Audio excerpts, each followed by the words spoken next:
Sampurasun Barai Cakra. Sebelum dongengnya dimulai, jangan lupa subscribe, tekan tombol lonceng, terus ditunggu juga nih like dan komennya.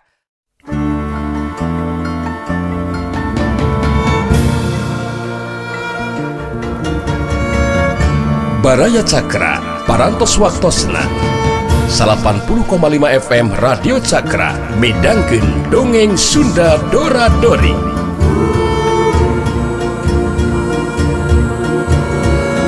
Simkuring sapara kanca ngahaturkeun wilujeng ngadangukeun.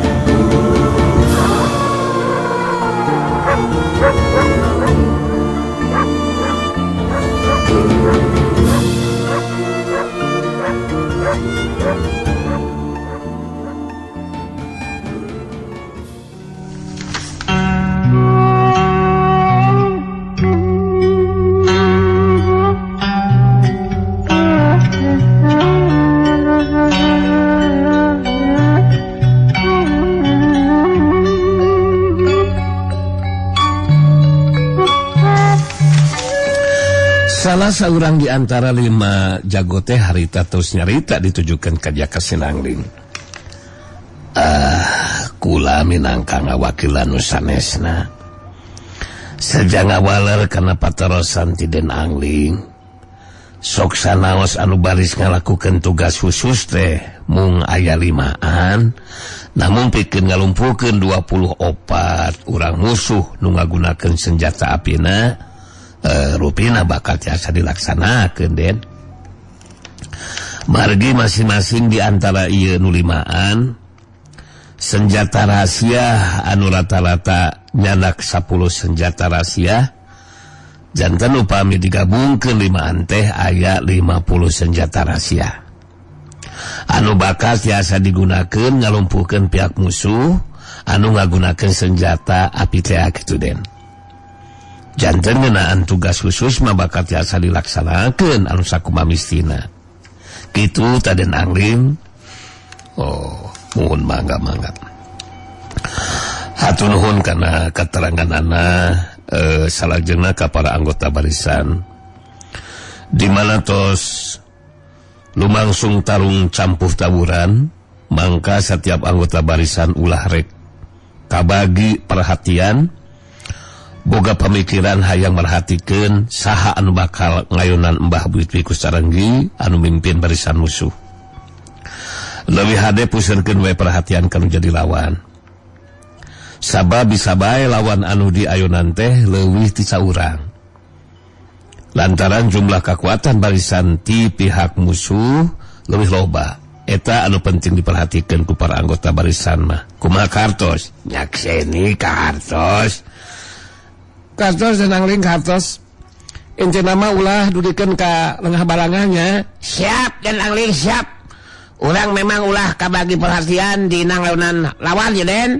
Sababaraha urang anggota barisan Darmayuda patembalan ngajawab atuh Jaka Sinangling neruskeun deui caritanana. Mangga. Hatur nuhun ari tos kahartos mah. Ibu mangga bilih bade namian cariusan. Jaka Sinangling ngaret ka Saraswati anu jadi indungna.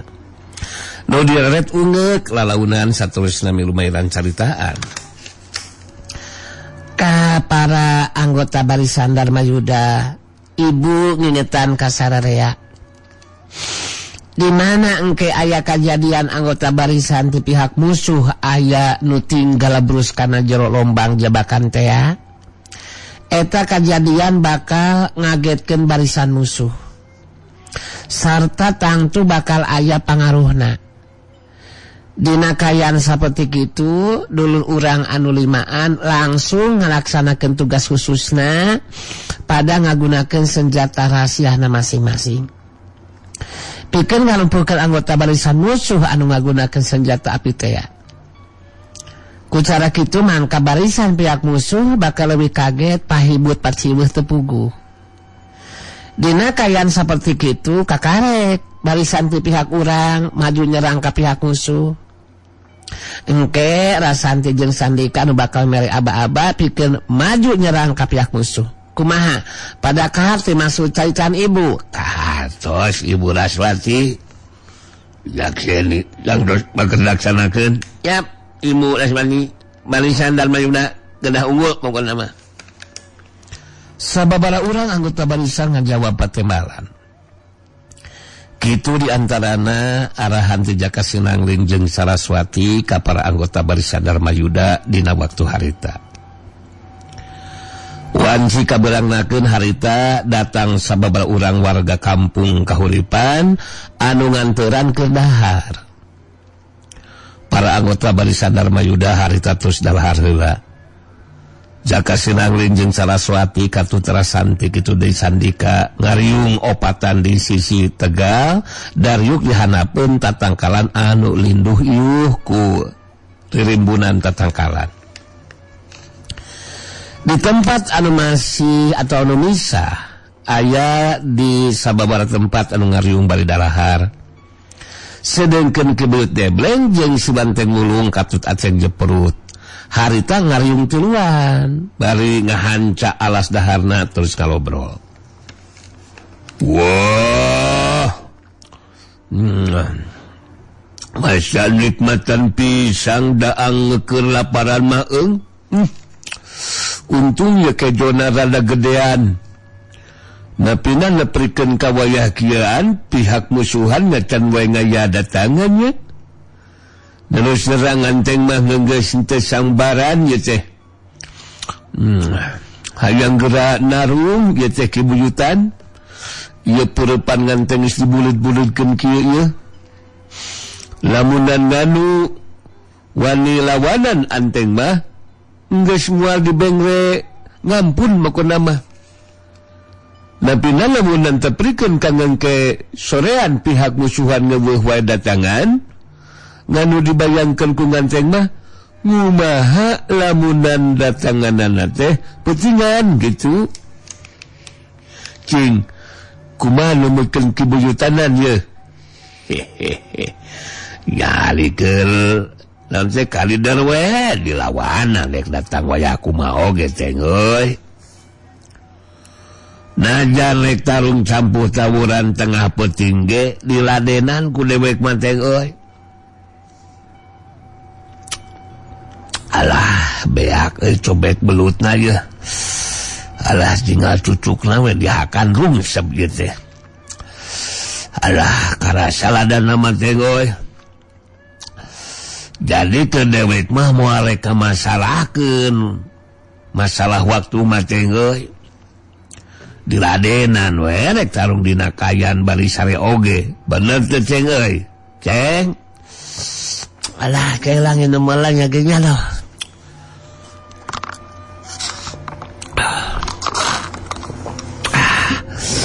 Alah terus terang mun tarung campur tawuran peuting mah ya pasina oge bakal barabe bener teu. Terus terang di sakuliling Tegal salasar anu sakitu legana. Mun peuting mah pasina oge kudu nyeungeut sababaraha puluh obor gitu bener teu. Terus terang lah ngeunaan lawan anu kudu disiharapan mah rek sasage dihadapi lah ku asing mah terus terang. Rek anu leuwih hebat ilmu silatna ge terus terang bakal dilayanan lah diguleno ku asing mah terus terang tah. Dipek-pek nepikeun ka pejet aslina tah. Kan geus pada nyaho kan aceng mah. Geus harapan aceng mah kan. Henteu sieun ku sasaha gitu. Teu sieun ku sasaha, sieun ku sasaha. Muncul dewa ngetan tusinan ku sasate itu we si ngaceng mah ngomongan ka sasawae oge itu sinan ku sasaha itu sinan ku sasaha sudah benar aceng mah benar tidak dibikin-bikin terus terang orangna kan aceng mah kan low profile gitu kan ya naon low profile jeung aceng justru eta kencang bingung gitu naon gitu tah pokokna mah lah siapapun lawannya ku aceng digebrok. Alah. Geus si ngaceng mah itu we. Mukona mah aranan ngarek narung campuh tawuran mah ngentong ngalaka ngomongan ngaceng mentusunan kusang saha mentusunan kusang saha namina mudah dibuktikan ulah omon-omon lalu jelasan lalu campuh tawuran mah kudu naon teh siapan maeotna gitu ngaceng ngomong mah babarian gitu tinggal beledug tapi kang nyataanana kudu bukti kudu sesuai gitu. Terus terang ke racing mah terek ngemasalahkan kematian gitu benar tuh. Terus terang sanajan ieu pemilu berjuang ge kan tetap bakal menemani ajal benar tuh. Terus terang ke si Aceh mah lebih baik mati berkalang tanah daripada hidup bercermin bangkai benar tuh. Terus terang ke si Aceh mah lain wae tesian ku sasaha tesian ku paeh teh tapi kabiharana geus arapaleun kan Aceh mah tesianan ku sasaha gitu. Geus salah geus bijilan deui tesianan ku sasaha ngaceng kumaha boga nu teh ngawas kieu ki buyutan keun bae cukup dimasalahkan teh euy da geus kadarah daging nyarita kawas kitu mah anu penting mangke dina waktuna talung campuh tawuran ku ilahin kudu dibuktikeun eta nu teu sieun ku sasaha teh euy sabab dina kayaan keur kitu moal bisa nangtukeun pilihan sorangan saha anu kudu dilawan malah bisa wae anu kudu dilawanan teh leuwih ti duaan ceng euy. Terus terang ke Aceh mah malek berhitung jumlah tawan atau jumlah lawan anu kudu dihadapi bener teu. Terus terang rek aya 5 urang lawan anu maju oge ngahurup moal dilawanan lah moal dilawanan ku Aceh mah lebih baik mundur ngalamatkeun diri bener teu. Tapi ya hubunganna jeung teu sieun ku sasaha masalah eta mah bener teu.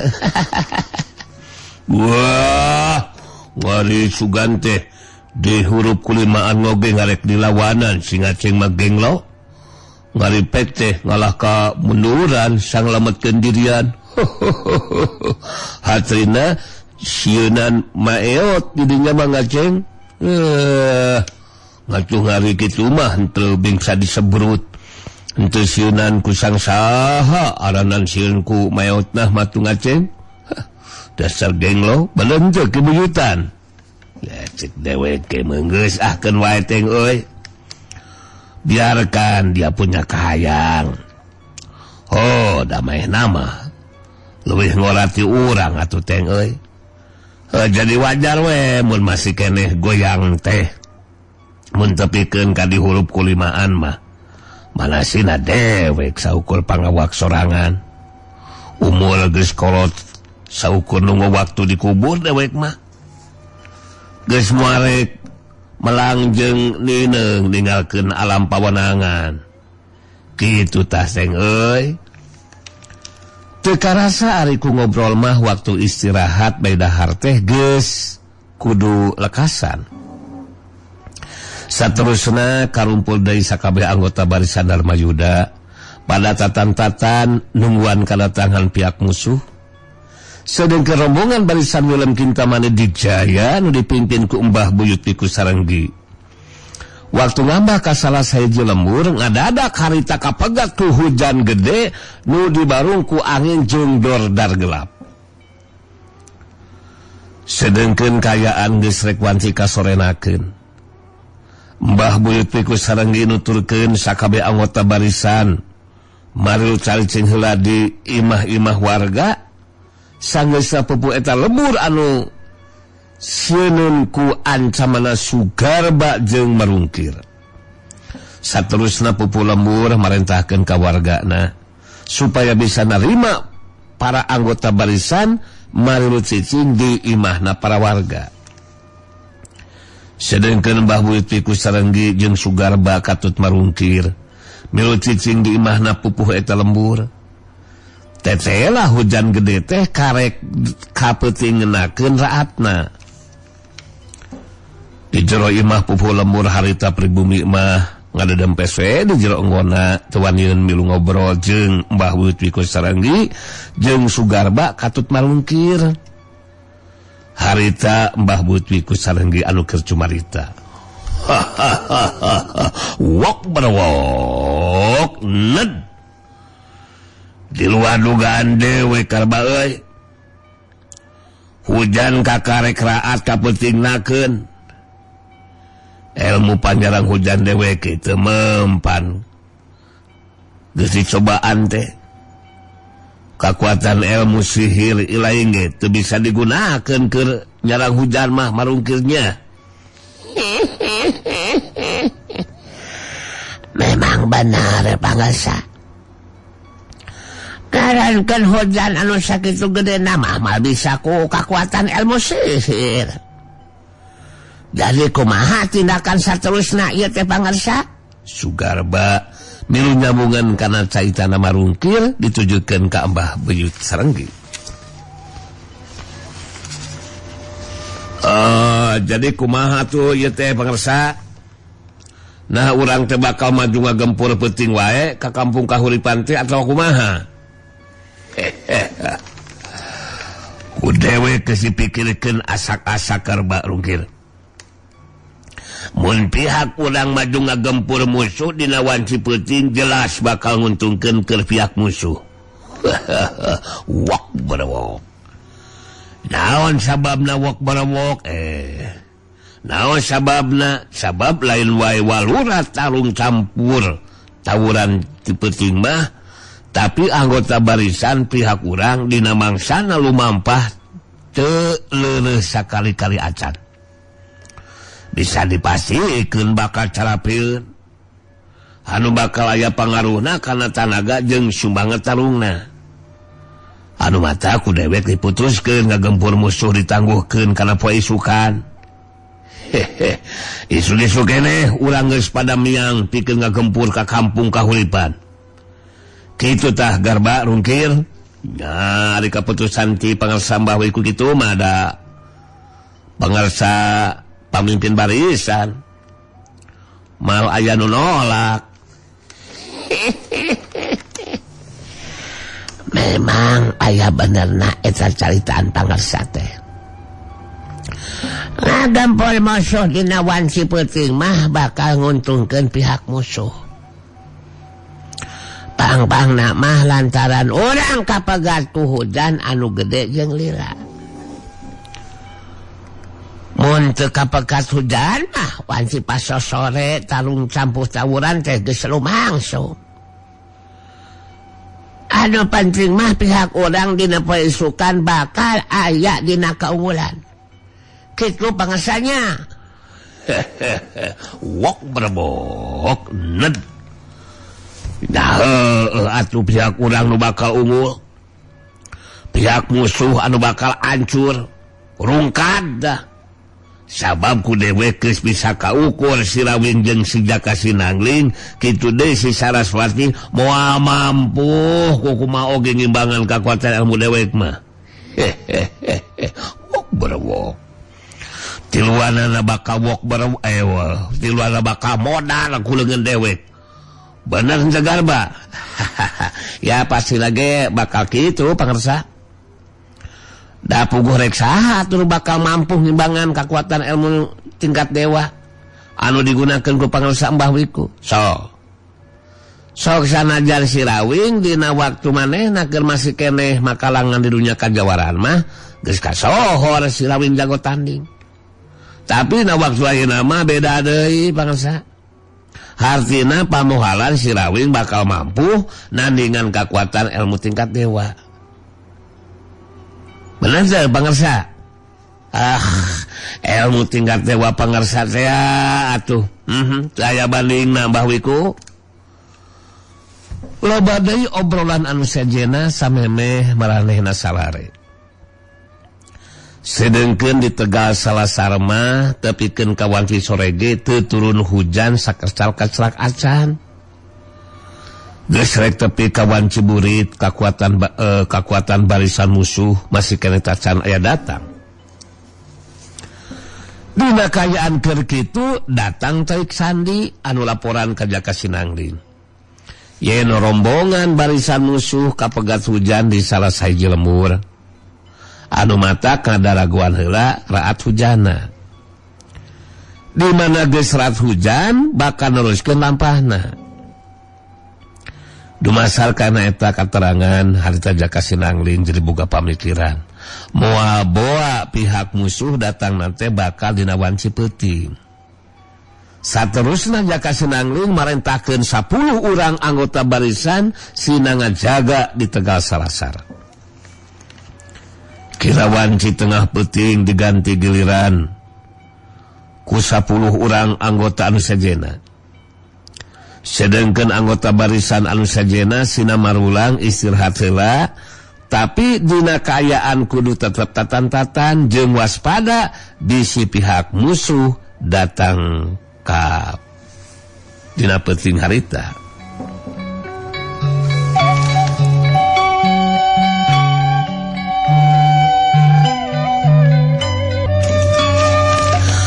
Jaka Sinangling geus diwanti-wanti mu ningali ti kaanggangan pihak musuh geus aya datang. Salah saurang anu jaga kulu gancang ngabejaan ka pasanggrahan Darmayuda. Peuting harita Jaka Sinangling jeung Saraswati kitu deui Rasanti jeung Sandika. Katut anu sejena anu biasa salare di jero imah harita jadi gempar ngagoler di amparan samak di jero pasangrahan. Ngarah gampang hudang sarta nyiapkeun barisan mun teu mah peuting eta pihak musuh aya datang. Jaka Sinangling ge lantaran capek langsung sare geus teu sempet ningali kaayaan Ayu Manganti anu jadi pamajikan. Anu ceuk pamikirna Jaka Sinangling mah Ayu Manganti can pulih kasehatanana. Kabuktian teu datang nepungan ka jero pasangrahan. Sedengkeun Ayu Manganti harita dipanggul ku Rambaya anu geus dina sirim aslina deui.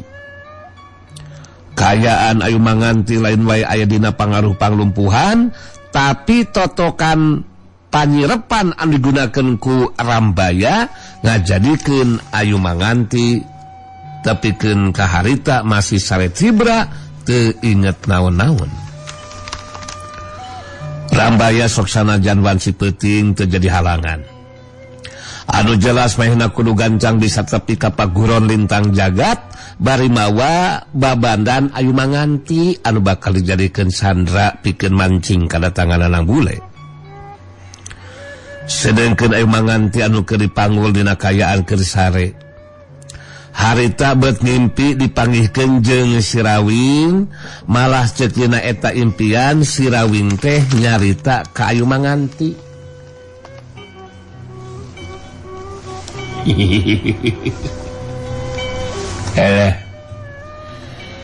Hidup kudu bisa ngebebaskeun diri tina tindakan jalma anu keur manggul mawa hidup ayeuna ayu. Anu manja kudu gancang lilir tina saletiurana. Apanan geus waktuna ayu kudu ngalakukeun tindakan ka jalma anu boga karep maksud goreng ka ayu. Apanan teu kudu ngarasa sentar yuk.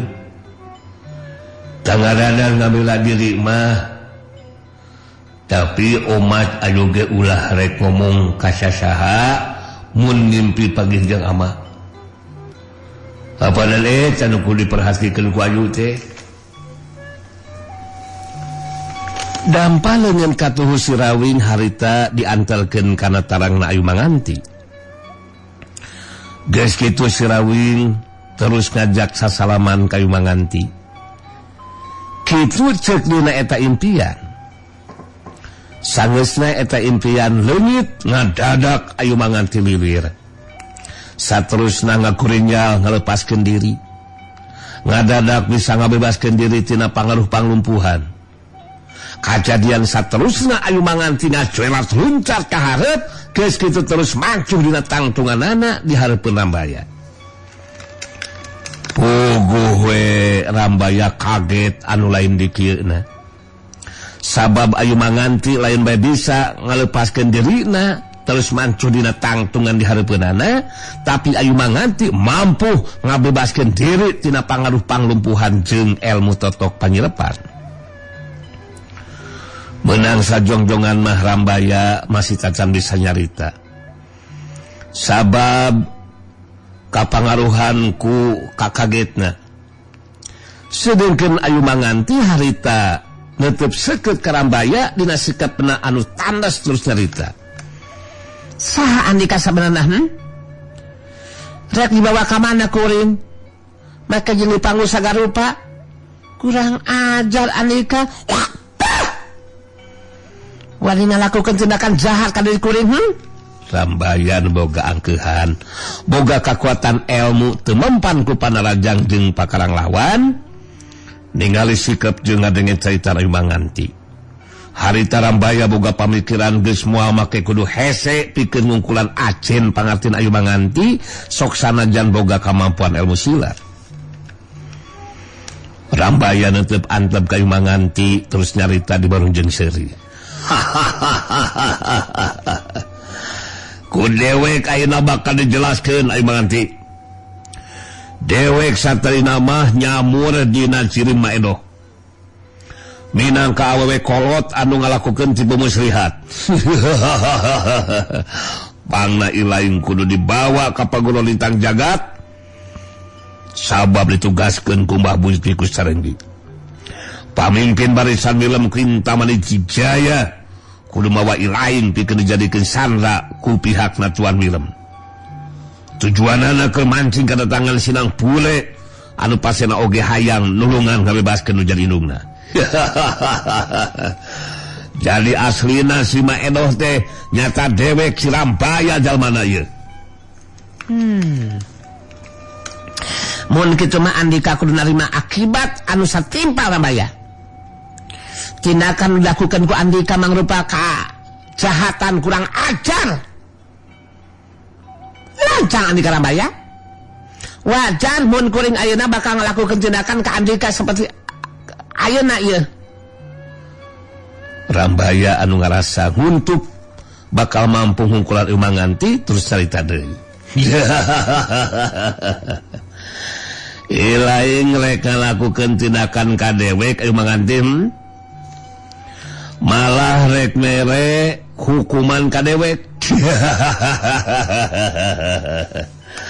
Ayu bisa jadi lain awewe biasa tapi boga kemampuan ilmu silat. Tapi kangaranan ijen jajat tengonan dewek jelas si lain tandingan dewek. Lain tandingan dewek Ayu. Kalah kumaha oge si lain teh kudu bisa dibawa ku dewek ka Paguro Lintang Jagat Ayu.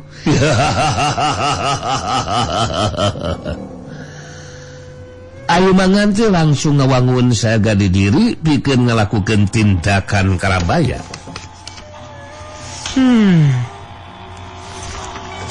Rambaya.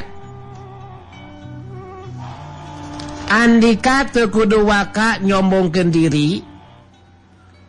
Kuring nuarek sentar ngayunan jalma seperti Andika. Teu kudu waka nganggap enteng kalau jadi lawan Rambaya. Jalma seperti Andika memang kudu ditindak Rambaya. Si lain kudunya Ayu Manganti. Dewek teh jago kepercayaan tangan kanana Mbah Bukti Kusarenggi deuleu.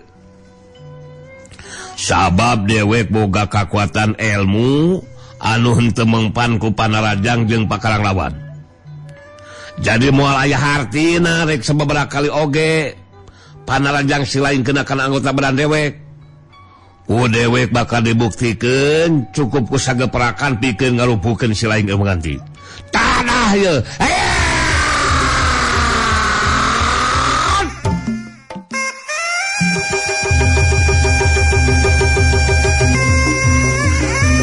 Jurelacung Rambaya majuna Rajang manehna boga ijiran ku salah ku sakalina Rajang oge ayu manganti bakal bisa diungkulan ajen pangartina. Sedangkan ayu manganti jadi ngarasa kaget jeung aneh waktu ngarasakeun ayana parobahan dina kamampuan ilmu silatna nu leuwih ngaronjak. Lain bae ilmu pangenteng badana anu ngutamakeun kana kacepatan gerakna jeung kekuatan tenaga lapisanana. Kabuktian harita waktu ayu manganti teu kapalingan geraku anu jadi lawan. Panalajang nu datang dipendung ku sapasang leungeunna. Bantrokan kekuatan tenaga lapisan kaliwatan dengan masing-masing harita lumangsung. Sauhiuk kedukdas abukdas jerjeg balukar cenah eta bantrokan Rambaya ngajarjeg kadolong mundur ka tukang. Bari gancang mancukeun tangtunganana harita Rambaya jadi kaget. Sabab ayo manganti mampu ngapendung kekuatan tenaga lapisan nu digunakeun ku manehna. Anu satarina mah boga pamikiran moal make kudu hese pikeun ngungkulan ayu manganti anu saterusna bakal dilumpuhkeun deui ku dirina. Rambaya anu geus mancu dina tangtunganana harita tos carita. Kamampuan si lain lumayan oge manganti. Mampu ngabendung panajang dewek. Coba ayeuna si lain anu nalajang ku dewek marek disingkahan panajang si lain keur ngabuktikeun dewek teu mempan ku panajang jeung pakarang lawan. Hasok maju narajang manganti kukuring bakal dibuktikeun Rambaya tadah panajang ye heya.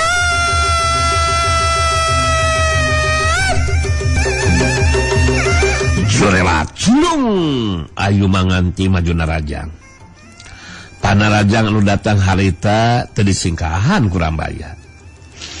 Tapi Rambaya jadi ngagro kaget malah bari nahan ka nyeri waktu panarajang leungeun ka tuhu ayu manganti ngahantem kana dada lawan.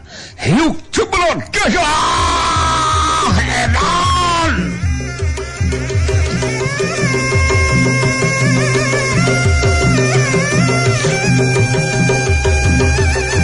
Rambaya ngagero kaget bari nahan ka nyeri.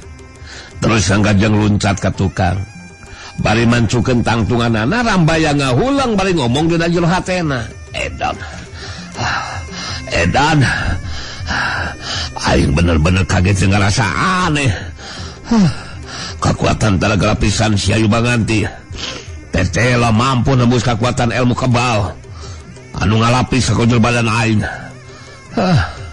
Aduh, kabuktian panajang si ayu manganti anu ngahantem dada. Kerasa nyeri ku aing ge. Ieu kenyataan benar-benar di luar dugaan.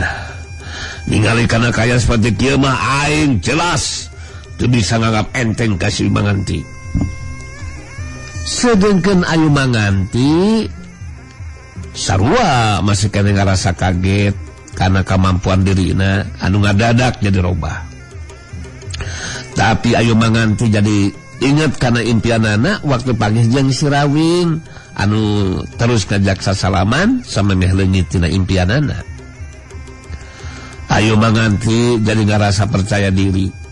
Kangaranan si Rawing anu geus tapi karena puncak ilmuna tangsuna oge bakal ngabantu mereka kuatan inceman kabuktian harita langsung.